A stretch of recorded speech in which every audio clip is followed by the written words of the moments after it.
네, 통일 코리아 지도자의 문경주입니다.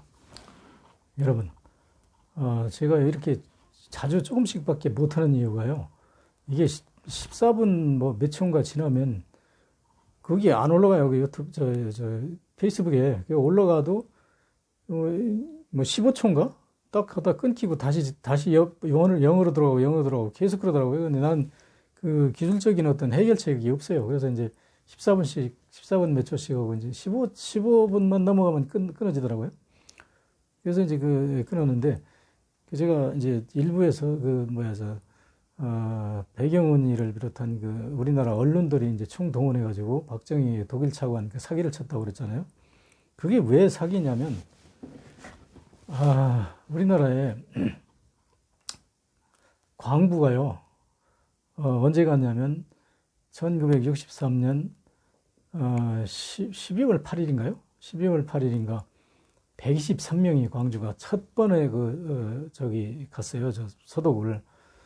서독에 이제 그것도 다 포함된 거예요. 우리나라 광부가 그냥 돈 벌러 간 게 아니라 1961년 12월 13일 날 맺은 그 계약 중에 기술연수라고 돼 있어요. 그 계약이. 그래서 우리나라 형태가 광부가 서독의 기술연수 형태로 간 거예요. 그래서 이제 63년 12월 8일인가 이제 그때 123명이 이제 광부가 갔는데요.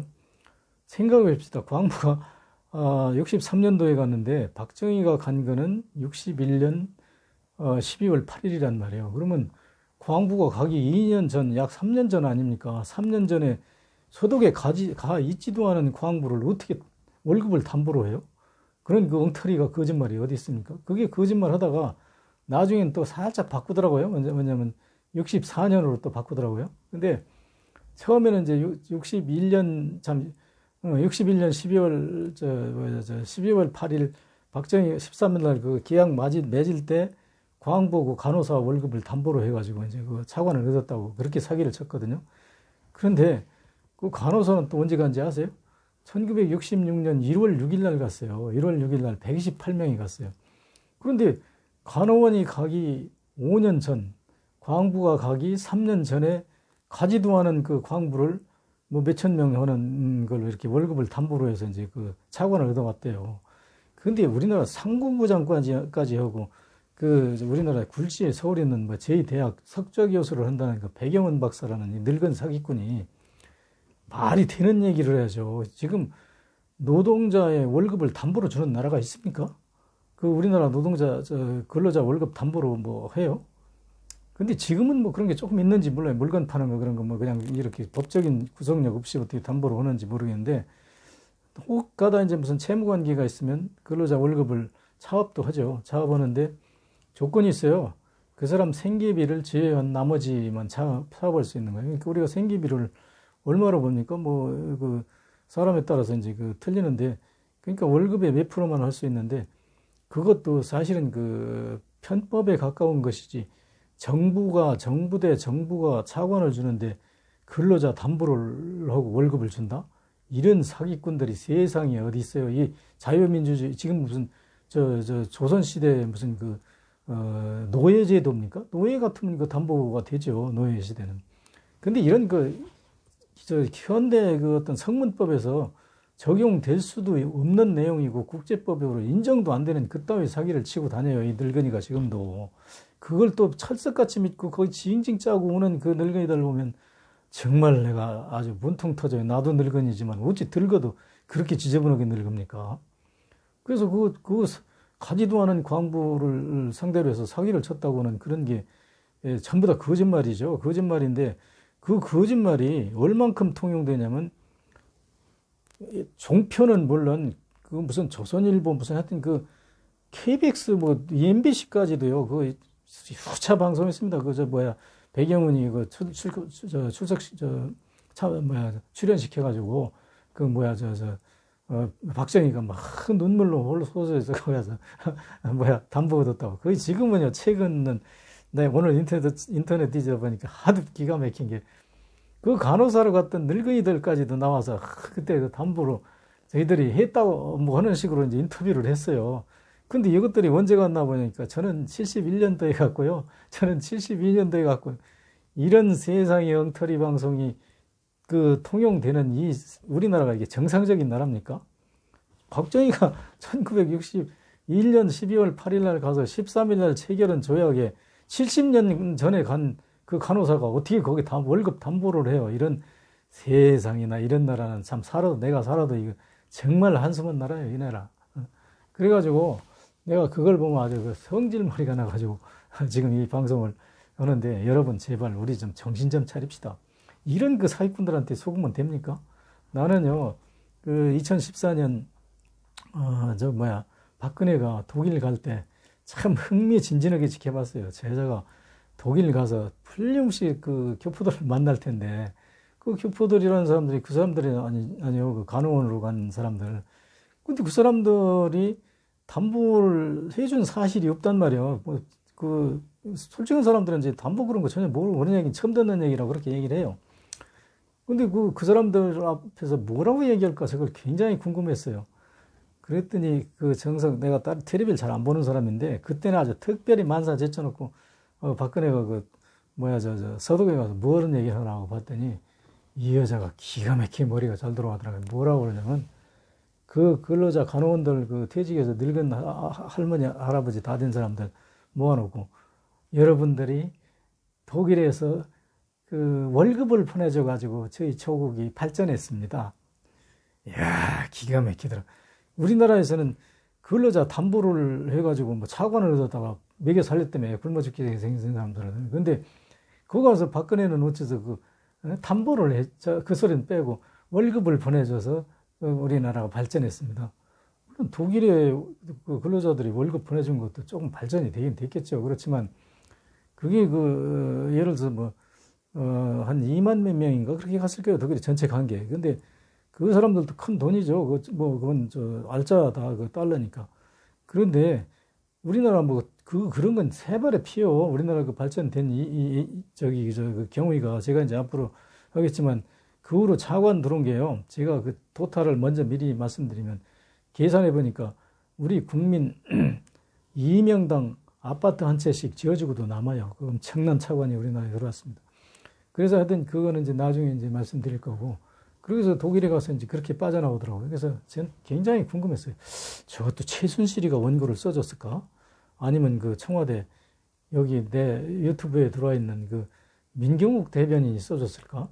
그거 굉장히 궁금해요. 근데 누가 써줬는지는 모르는데 박근혜가 하여튼 그렇게 읽더라고요. 근데 그것을 보면서 제가 이제 느꼈죠. 아, 저렇게만 해도 우리나라에 잘 속는 멍청한 늙은이들은 맞아. 그 박근혜가 요번에 독일에 가서 여러분들이 월급 보내줘서 우리나라가 경제 발전했다는 게 그게 틀림없는다. 그 말이에요. 차관 얻어온 거나 월급 보내준 거나 그거 마찬가지지 뭐. 늙은이들은요 그 개념이 없으니까 그렇게 넘어가요. 그래서 그것만 가지고 충분히 속일 수 있어요. 실제로 그렇게 다 속고 지금까지 저기 분명히 박정희가 거기서 차관을 근로자 담보로 얻어가서 우리나라 먹여 살리고 경제 발전에 그 시드머니를 썼다고 그러는데 어째 저기 가서는 월급만 보내달았다고 그러고 차관 얘기는 안 하지 하고 궁금하게 하는 생각하는 분이 혹시 있다면 그분은 그 노인 중에서도 정말 똑똑하신 분이에요. 존경할 만한 분이죠. 근데 그것도 모르고 맞아 박근혜도 가서 그렇게 얘기했어. 독일에서 월급 보내서 썼다고. 그게 그 소리지 뭐.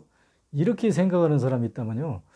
내가 같은 연배라면 정말 그 영감 쳐다보기 싫을 것 같아요. 우리 민족이 왜 이럽니까? 이런 사람들이 태극기 들고 다니면 날뛴다니까. 이게 사람 환장하지. 그런데 이 표가요. 그 늙은이들 표나 대학 총장을 한 사람 표나 문재인 대통령 표나 똑같은 효력을 가져요. 그러니 우리나라에 문제가 있는 거예요. 그런 늙은이들, 그러니까 그런 쪽에 사는 사람들은 정치가가 제대로 된 놈이 나올 수가 없어. 제대로 된 놈이 와서 제대로 된 정치를 하려고 해도 다음에 그 늙은이들 표를 안 줄 거 아니에요. 그러니까 전부 그 사람들하고 수준이 비슷한 사람들만 나와. 근데 이 작은 나라에서 우리가 전체 힘을 합쳐가지고 열심히 무슨 어떤 좋은 쪽으로 발전해 나가려고 노력해도 이게 될까 말까 한데 국민의 절반 정도의 유권자의 절반 정도에 가까운 100몇 명을 국회의원을 선출할 수 있는 그 어떤 특정 지역에 사람들이 그렇게 오염됐다면 이 나라가 이게 어떻습니까? 나는 엊그제 그 5.18 기념식에 나온 그 문재인 대통령 입술을 보니까 막 부르터가지고 막 안타깝더라고요, 정말. 그 얼마나 고생을 하길래 그렇게 입술이 그렇게 부르텄을까요? 이게 지금 우리나라 그 민족들 데리고요. 나보고 대통령을 하면 난 팔팔 뛰다 죽을 것 같아요. 그 사람들, 그거, 우리 사람 같아야 뭐 얘기를 하든가 말든가 하지. 그런 엉터리 그 거짓말을 가지고 이 속여먹는 그 사람들 눈으로 뻔히 보면서도 저거 어쩔 수 없는 그런 나라 대통령 한다면 그 사람 견딜 수 있겠습니까, 여러분? 여러분요, 우리 지금부터라도 제발 정신 차립시다. 제가 지금 내 나이 좀 수차 얘기했는데 지금 48년이면 73세요. 나는 앞으로 무슨 정치를 하라고 해도 못할 거고 내가 가서 공무원을 할 겁니까? 그런 거하고는 전혀 상관없는 사람인데 내 한 가지 소원은 죽기 전에 이 민족의 그 잘 썩는 그 버르장머리를 좀 고치는 노력을 좀 하자 하는 게 제 그 솔직한 심정이거든요. 근데 이렇게 얘기하면 여러분들이 저 새끼 말 함부로 하고 버르장머리라니 어른한테 여보시오. 어른이면 뭐 나이만 먹으면 어른인 줄 아닙니까? 그렇게 어른 잘 타지려면요. 이 나라 대통령, 이 나라에서 나이 제일 먹은 사람, 많이 먹은 사람 시켜야 돼요. 근데 나이만 잔뜩 먹고 그런 그런 어떤 바보 천치 같은 그런 생각을 가지고 어린애 같은 생각을 사는 사람한테 우리가 어른 대접을 말이에요. 그리고 우리나라 나이 드신 분들 정신 똑똑히 차리세요. 대한민국 헌법에, 그 성문법에 보면요. 나이 먹은 분을 어떻게 그 존경을 하든지 그런 그 나이 먹은 분은 뭐 특별히 무슨 대우를 하든지 그런 게 하나도 없어요. 단지 그 버스 같은 데 타면 이제 노약자에게 자리를 양보하라고 하잖아요. 그 노약자의 범주가 누구냐면 장애인, 늙은 사람, 임산부 이런 똑같은 체력이 늙어서 노화된 사람을 갖다 노약자라고 그러지 나이 많이 먹었으니까 무조건 존경해라. 이것은 이미 100년 전에나 있었던 그 공자의 그 윤리 도덕에 의한 통치 시대, 그 법이 헌법이 없었던 시대. 우리나라 지금 뭐 광복된 지가 1900 얼마입니까? 48년 15일이잖아요. 그럼 그때 7월 27일 날 공포되고 나서 그 후에 그 후부터는 이 성문법이 지배하는 나라예요. 그런 늙은이라고 해서 무조건 대우받으려고 하는 그런 세상은 아니고 나는 그 성문법이 잘 돼 있다고 봐요. 왜냐하면 늙었다고 대우하는 건 아니죠. 늙어도 어린애 같으면 그 교육시켜가지고 정신적으로 성숙한 어른을 만들어야지 나이만 먹었으니 나 73세니까 내 밑에 있는 놈들은 다 나보고 존경을 하고 그런 엉터리가 어디 있습니까?